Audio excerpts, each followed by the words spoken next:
नमस्कार, आप देख रहे हैं जन संवाद 24x7। आज अपने दर्शकों को हम भारत की एक ऐसी तस्वीर दिखाएंगे जिसे देखने के बाद दर्शक भी ये सोचने को मजबूर हो जाएंगे, क्या यह सत्य है। बात करेंगे कश्मीर की। कश्मीर में कश्मीरी पंडित रहते थे, उनका वर्चस्व था, तूती बोलती थी उस कश्मीर में उनकी। उन्होंने कुछ लोगों को लालचवश या निस्वार्थवश अपने यहां शरण दे दी और उसके बाद एक खेल शुरू हुआ और उस खेल में कश्मीरी पंडितों को कश्मीर छोड़ना पड़ गया, कश्मीर से उन्हें भागना पड़ गया, रिफ्यूजी बन गए वो। ऐसे देश के कुछ और हिस्से हैं जहां राजधानी दिल्ली के नजदीक सबसे पास एक जगह है जिसका नाम लोनी है। लोनी में भी हिंदू समाज द्वारा कुछ लोगों को अपनी कृषि की जमीन बेची गई, जहां पर बांग्लादेशी रोहिंग्याओं को बसाने का सिलसिला शुरू हो गया। आज भी ये सिलसिला लगातार जारी है।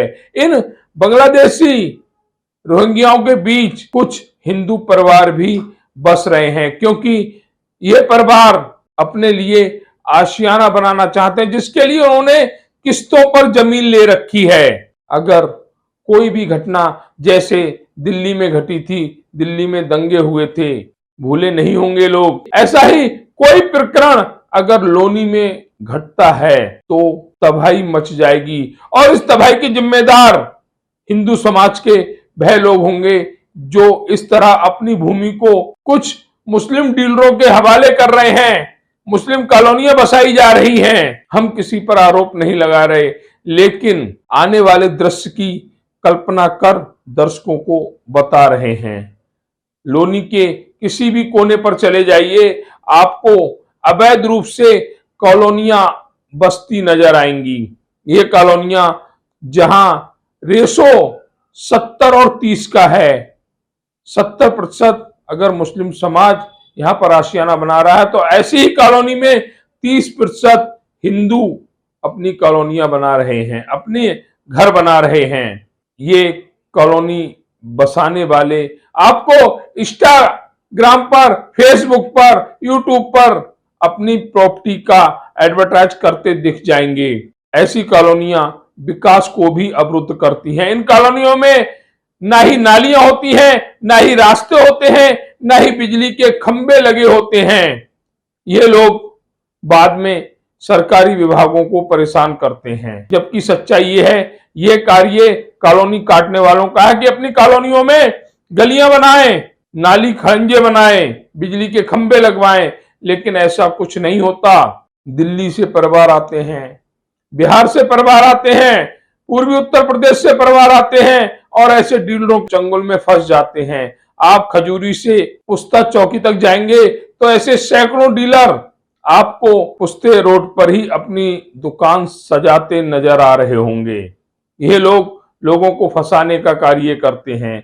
ये कॉलोनियां संबंधित विभागों से अप्रूव्ड नहीं होती। संबंधित विभागों का बुलडोजर आता है और ऐसी कॉलोनियों को ध्वस्त करके चला जाता है। ऐसी बहुत सी खामियां इन कॉलोनियों में हैं। सबसे बड़ी खामी है कि हमारे ही समाज के कुछ लोग, हिंदू समाज के कुछ परिवार अपनी जमीन ऊंचे रेटों में बेचने की चाहत को लेकर ऐसे लोगों को अपनी जमीन बेच रहे हैं जो आने वाले समय में उनका ही नुकसान करेगा। लोनी विधायक नंदकिशोर गुर्जर कहते हैं, यहाँ पर रोहिंग्याओं को बसाया जा रहा है, बांग्लादेशियों को बसाया जा रहा है, लेकिन वह शायद भूल गए कि उस जमीन को बेचने वाले उनके अपने ही लोग हैं। उन्हें अपने ही लोगों को रोकना पड़ेगा अगर लोनी जैसी जगह को रोहिंग्या और बांग्लादेशियों से बचाना है तो। क्या वो ऐसा कर पाएंगे? दूसरी बात, हम उन लोगों से भी कहेंगे, अगर वह सोच रहे हो कि हर समय विधायक नंदकिशोर गुर्जर उन्हें बचाते रहें, वो भी मुमकिन नहीं है।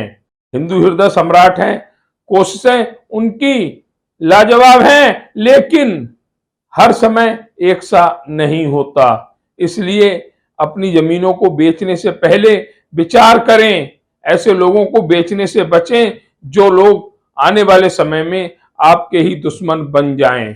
खरीदने वालों से भी यही गुजारिश करेंगे, जमीन खरीदने से पहले देखें वहां पर नालियां, खड़ंजे, बिजली के पोल लगे हुए हैं या नहीं लगे हुए हैं। ये आपकी मेहनत की कमाई को लूटने में लगे हुए हैं।